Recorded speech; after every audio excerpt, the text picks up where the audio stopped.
اللهم صل على الحبيب محمد يا ربي صل. بسم الله الرحمن الرحيم. أشهد أن لا إله إلا الله وأشهد أن محمدا عبده ورسوله. Again, subhanAllah, I love this series. I love listening to what Sheikh Yahya was saying last week, and I know he'll be embarrassed when I say this, but Sheikh Yahya, I truly feel in my heart, he's my elder brother, both physically and spiritually. And last week he was talking to us about Sayyidina Ibrahim. And there should be in everyone's heart a special place for Sayyidina Ibrahim because of the love and compassion that our Prophet ﷺ had for him. The Prophet ﷺ, Sayyidina Muhammad, he would sometimes take some of his companions and say, "You look like so-and-so from the prophets." Or he would say, "You look like Sayyidina Jibreel." Or, Sayyidina Jibreel would come and he would be in the form of Dihya, for example. But when he spoke about Sayyidina Ibrahim, he said, "The individual that resembles him the most is me," meaning the Prophet Muhammad ﷺ. And I remember when I first heard that and I first read that, it increased my love for Sayyidina Ibrahim. I wanted just to kiss his feet and hug him. The Prophet ﷺ correlated himself to Sayyidina Ibrahim, to the extent that Sayyidina Ibrahim, as Sheikh Yahya shared with us, as he's building the Kaaba, and Sayyidina Ibrahim built the Kaaba to the level that you see it now, and he's making this beautiful prayer, seeking for God to send our Prophet Muhammad ﷺ, because as we said before, each one of the prophets wanted to be connected to him. And that's no different when it comes to the Prophet Jesus or Isa alayhi salamullah.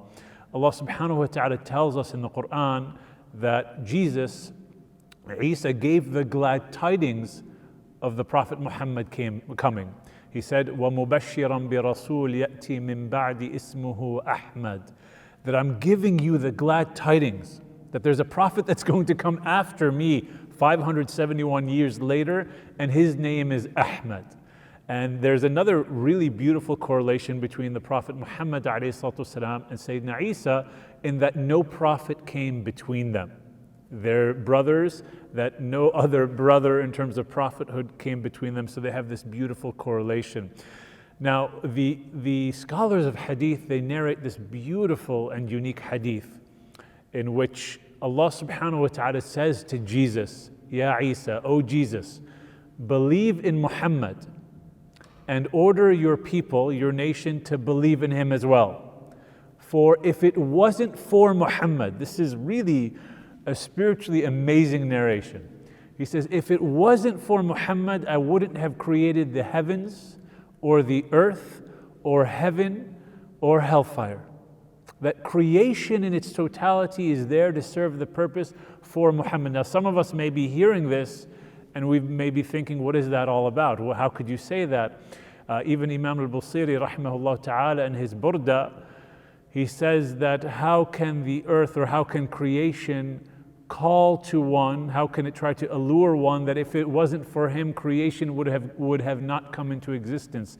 Now, Shaykh al-Islam ibn Taymiyyah, he says this is actually true, because Allah subhanahu wa ta'ala tells us in the Quran, وَمَا خَلَقْتُ الْجِنَّ وَالْإِنسَ إِلَّا لِيَعْبُدُونَ. Why he created jinn and humanity.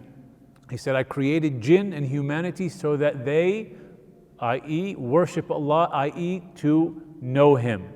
And the Prophet sallallahu ta'ala alayhi wa alayhi was the one who taught us how to worship and how to know Allah subhanahu wa ta'ala. So without him, we would have never realized the sole purpose as to why Allah subhanahu wa ta'ala put us here.